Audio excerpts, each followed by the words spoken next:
नमस्कार सगळ्यांना. आजचा हा व्हिडिओ सुरू करताना माझ्या मनात खूप काही आहे. आज मी काही शिकवायला आलेली नाही. आज मी फक्त बोलायला आली आहे, मनात दबून ठेवलेल्या काही गोष्टींबद्दल.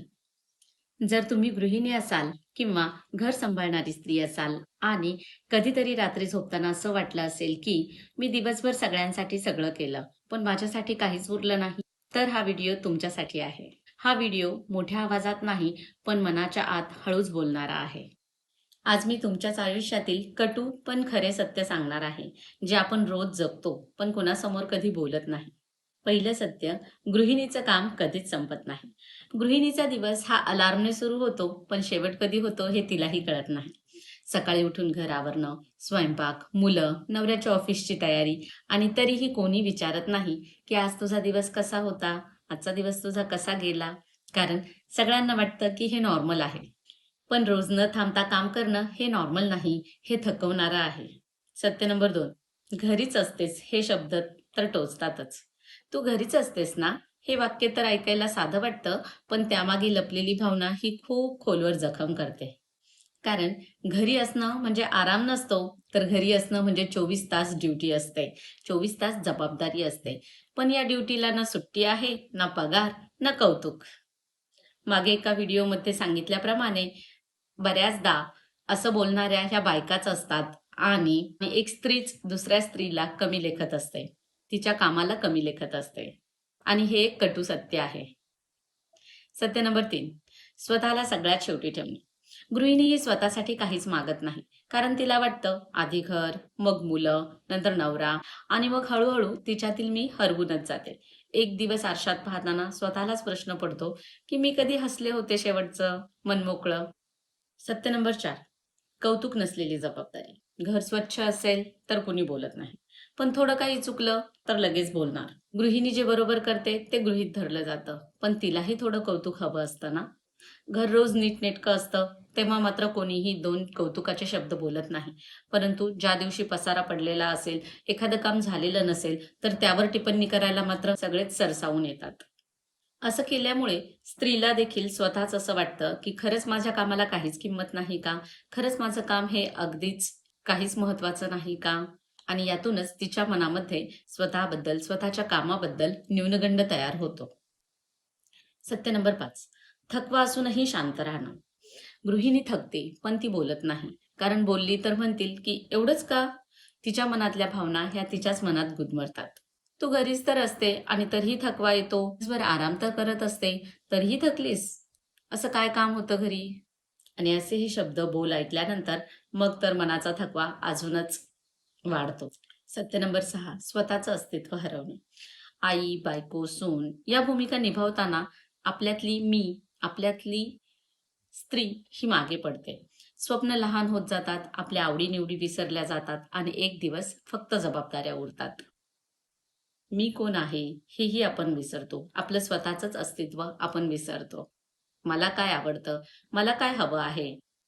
याचा विचारही आपण कधी करत नाही किंवा केला तरी समाजातील काही घटक किंवा कुटुंबातील काही सदस्य आपल्याला आपण कसा चुकीचा विचार करतो, आपण कसा चुकीच्या गोष्टींबद्दल विचार करतो, हे आपल्याला समजावून सांगतात किंवा हे आपल्याला ऐकवतात आणि त्याच्यामुळे अशा गोष्टी आपण सोडूनच देतो. सत्य नंबर 7, स्वतःसाठी वेळ मागताना अपराधीपणा वाटतो. फक्त अर्धा तास स्वतःसाठी हवा म्हटलं तरी आपल्याला अपराधी वाटतं. मी स्वार्थी तर नाही ना, असं वाटतं. कारण आपण जेव्हा दिवसभर काम करत असतो, त्यावेळी घरातील व्यक्ती, घरातील सदस्य हे त्यांच्या त्यांच्या वेळेनुसार आराम करत असतात, ब्रेक घेत असतात. परंतु आपण मात्र कंटिन्यू काम करत असतो.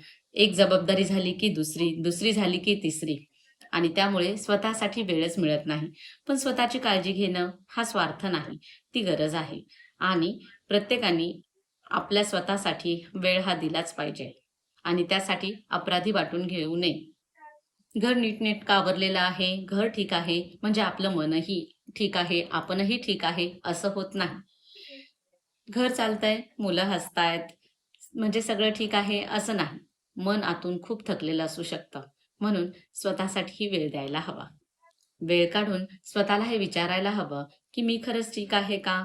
मी खुश आहे का? मी आनंदी आहे का? की कोणती एखादी गोष्ट माझ्या मनाला बोचत आहे, माझ्या मनाला त्रास देत आहे? सत्य नंबर 9. सल्ला नको, समजून घेणं हवं. गृहिणीला प्रत्येक वेळी सल्ल्याची गरज नसते. तिला फक्त कोणीतरी ऐकून घ्यायला हवं असतं. तिचं म्हणणं ऐकून घेणारी व्यक्ती हवी असते. समजून घेणारी व्यक्ती हवी असते. बऱ्याचदा आपण घरीच असतो. बाहेरच्या जगाशी आपला जास्त संबंध येत नाही.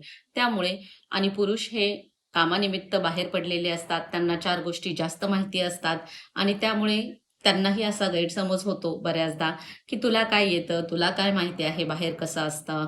जगात काय चाललंय? परंतु तसं नसतं. तिलाही कोणीतरी आपल्या हक्काचं समजून घेणारी व्यक्ती हवी असते. ऐकणारी व्यक्ती हवी असते. तिच्या काही शंका असतील, डाउट्स असतील, काही गैरसमज असतील, तर ते प्रेमाने समजून घेऊन क्लिअर करणारी व्यक्ती हवी असते. जर तीही कामानिमित्त बाहेर पडली असती, तर तिलाही जगराहाटी काय असते, जगात काय चाललं आहे, कोणत्या गोष्टी योग्य आहेत, कोणत्या अयोग्य आहे, याचं ज्ञान झालंच असतं. आणि ती घरी असते म्हणून तिला याचं ज्ञान नाही, असं मी म्हणत नाही. माहिती ही सगळ्यांना असतेच. ज्ञान हे सगळ्यांना असतंच. परंतु काही गोष्टी असू शकतात, ज्या नवीन ट्रेंड्स असतील, नवीन काही अपडेट्स असतील, ते आपल्याला माहिती नसतात. परंतु याचा अर्थ असा होत नाही, की म्हणून आपल्याला काहीच येत नाही. 10वं सत्य म्हणजे गृहिणी ही कमजोर नाही. गृहिणी सहन करते म्हणून ती कमजोर होत नाही. ती मजबूत आहे, पण ती शांत आहे. आज हा व्हिडिओ ऐकल्यानंतर तुमच्याही मनामध्ये काही प्रश्न उभे राहावेत, काही शंका निर्माण व्हाव्यात, तुमच्या मनात काही विचार घोळावेत, अशीच मी अपेक्षा करते. या सगळ्या गोष्टींचा विचार करा आणि ठरवा आपल्याला कसं आयुष्य हवंय आणि आपण कसं जगतोय आणि काय केल्याने, कोणत्या गोष्टी केल्याने आपण आपल्या आयुष्यामध्ये सुधारणा करू शकतो.